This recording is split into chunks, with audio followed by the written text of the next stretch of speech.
देवाधिदेव महादेव कैलाश पर विराजमान है। बिंदुक की धर्म पत्नी चंचुला देवी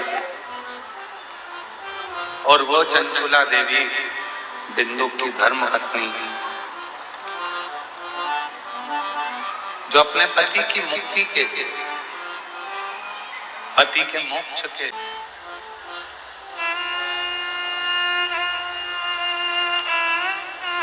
पर तमरुका जी ने कहा कि कथा तो मैं कह दूंगा, मना नहीं है, पर इसका कोई यजमान तो बने। यदि इसका कोई यजमान बन गया, इसका कोई यजमान पद ग्रहण कर लिया तो मुझे कथा कहने में दिक्कत ही नहीं। जो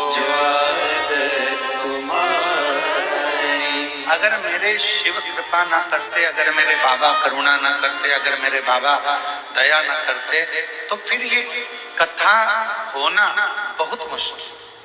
शिव महापुराण की कथा की शुरुआत ही 16 संस्कार से।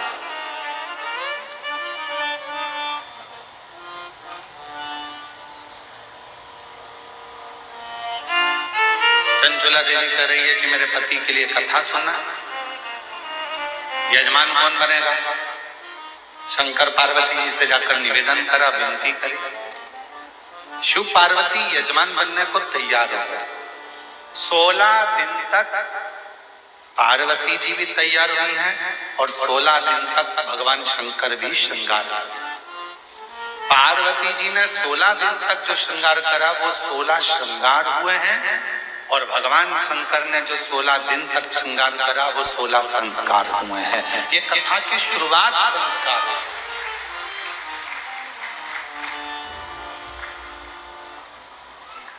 इसलिए शायद शिव महापुराण की कथा कहती है कि शरीर से ज्यादा सुंदरता संस्कारों में होती है।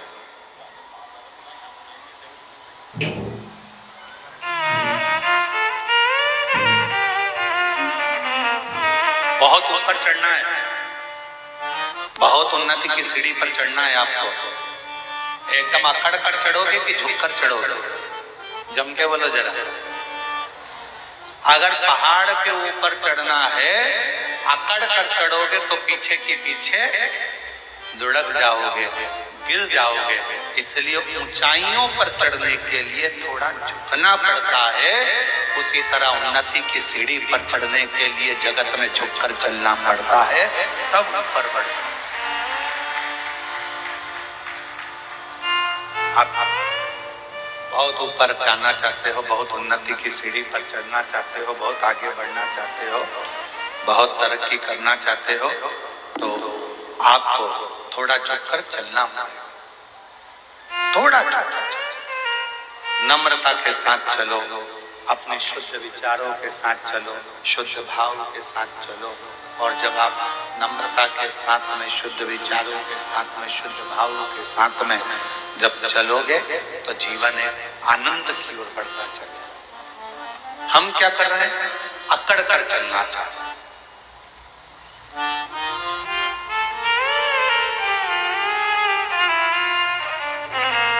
ये जितनी अकड़ की चीजें हैं ना, ये बहुत दर्द देती है।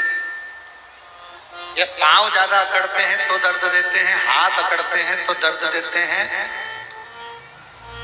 ये पीठ अकड़ती है तो दर्द देती है, पंजा अकड़ता है तो दर्द देता है।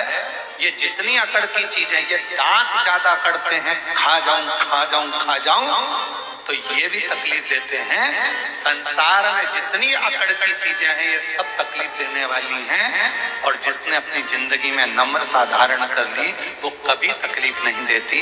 जैसे हमारी जिह्वा नम्रता रखती है, नम्र भाव रखती है, इसलिए वो कष्ट नहीं देती है, वो कष्ट का नहीं देती। उसमें नम्रता है, नम्रता का भाव है उसके अंदर, वो नम्रता के अंतर्गत रहती है, उसके अंदर नम्रता है। नम्र रहो। शरीर की सुंदरता इतनी श्रेष्ठ नहीं है जितनी संस्कारों की सुंदरता। संस्कारों की जिंदगी। आप में से कितनी माताएं बैठी हैं और कितने मेरे जीजा जी बैठे हैं, कितनी मेरी बेटियां, कितने मेरे बेटा और कितनी मेरी माताएं, कितने मेरे बुजुर्ग बैठे हैं। आपके घर के बच्चे सुबह उठकर आपको प्रणाम करते हैं। कितनी माताएं बैठी हैं, जरा हाथ तो उठाओ जरा, जिनके बच्चे सुबह उठकर प्रणाम करते हो। मम्मा प्रणाम, धोक लगाई, प्रणाम किया, नमन किया, सिवाय नमस्तुभ्यम बोला, कुछ भी बोला, पर सुबह से उठकर अपने माँ बाप को जो प्रणाम करते हैं। कितनी माएं बैठी हैं जिनके बच्चे रोज प्रणाम करते हैं, जरा हाथ उठाओ तो जरा। बहुत कम है, बहुत कम। रखो हाथ नीचे। आज से नियम बनाओ, अपने बच्चों को थोड़ा झुकाना चालू करो। जब नहीं करा, माँ ने भी 2-4 थप्पड़ दे दिए, माँ ने भी 2-4 थप्पड़ दिए, फिर भी प्रणाम नहीं करा। चलो बेटा प्रणाम करो, नहीं करा, फिर माँ ने मारा। इतने में गुरुजी देख रहे थे कि माँ भी उसको मार रही है, पिता भी उसको मार रहे हैं। तब गुरुजी ने कहा क्यों मार रहे हो? कहा प्रणाम नहीं कर रहा। इतने में गुरुजी ने कहा वो प्रणाम नहीं कर रहा तो मत करने दो, कम से कम तुम दोनों तो प्रणाम करो। और जैसे ही माँ बाप ने झुककर प्रणाम करा, इतनी देर में बच्चे ने साष्टांग दंडवत कर लिया। अर्थात ये हमारा गायत्री परिवार कहता है, गायत्री परिवार कहता है कि हम सुधरेंगे, बोलो बोलो जम के बोलो, युग सुधरेगा। हम बदलेंगे, कब बदलोगे?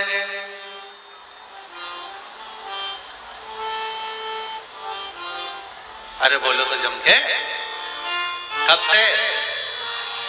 पक्का? क्या करोगे? पहले तुम्हारे घर के बड़ों के आगे झुकना प्रारंभ करो, तो तुम्हारी औलादें तुम्हारे आगे झुकना प्रारंभ करेंगी। हम झुकेंगे तब कोई झुकेगा, हम नहीं झुकेंगे तो कोई नहीं झुकेगा।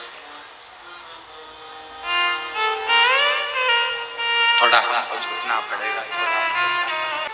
जब हम झुकेंगे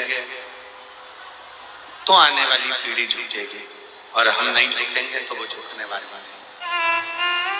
इसलिए शरीर और संस्कार दोनों ही बड़े प्रबल हैं।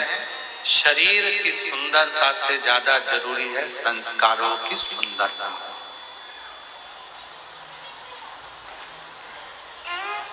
संस्कारों की, आप संस्कार,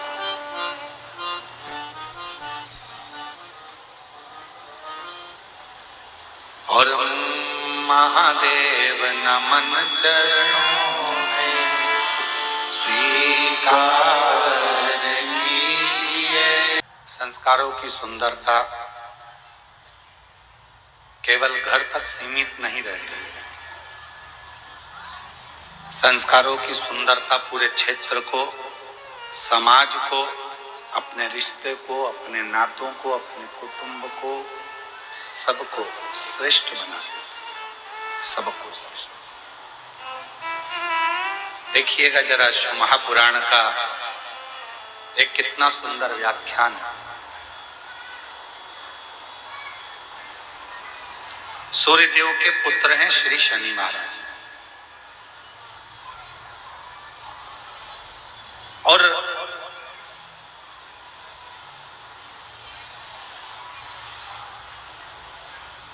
बचपन से ही शनिदेव बड़े क्रोधी रहे, बहुत क्रोध उनके अंदर रहा, बहुत। कुछ भी देखते थे गुस्सा कर देते थे, कुछ भी बोल देते थे। अब धीरे धीरे धीरे धीरे शनिदेव महाराज का स्वरूप बढ़ता चलेगा। कभी माता को अपशब्द कह देते, कभी पिता को अपशब्द कह देते, कभी भाई को अपशब्द कह देते, कभी बहन को अपशब्द कह देते। किसी न किसी रूप में वो एक दूसरे को कुछ ना कुछ बोल देते। इतनी उद्दंडता बाबा शनि महाराज जी कर देते थे, माता पिता से ऐसा ऐसा कह देते थे कि माता पिता के हृदय में भी कछोटपन उत्पन्न हो जाता था। कोई देवता शनि देव को सम्मान नहीं देते थे, कोई भी। पंडाल की आवाज बढ़ाओ। कोई देवता शनिदेव को सम्मान नहीं दे पाते थे, और जब शनि महाराज को सम्मान नहीं मिलता था तो शनि देव और ज्यादा उद्दंड हो जाते।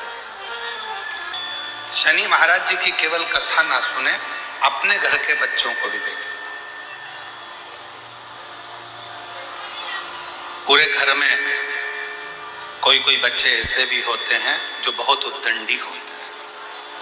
माँ समझा रही है, नहीं मान रहे, पिता समझा रहे हैं, नहीं मान रहे। रिश्तेदार आए दिन कोई ना कोई बात लेकर आ जाता, कोई ना कोई बात लेकर।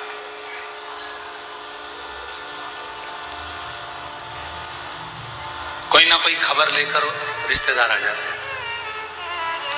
अब उस बच्चे पे एक समय ऐसा आता है, ना माँ ध्यान देती है, ना पिता ध्यान देते हैं, ना कोई रिश्तेदार ध्यान देता है।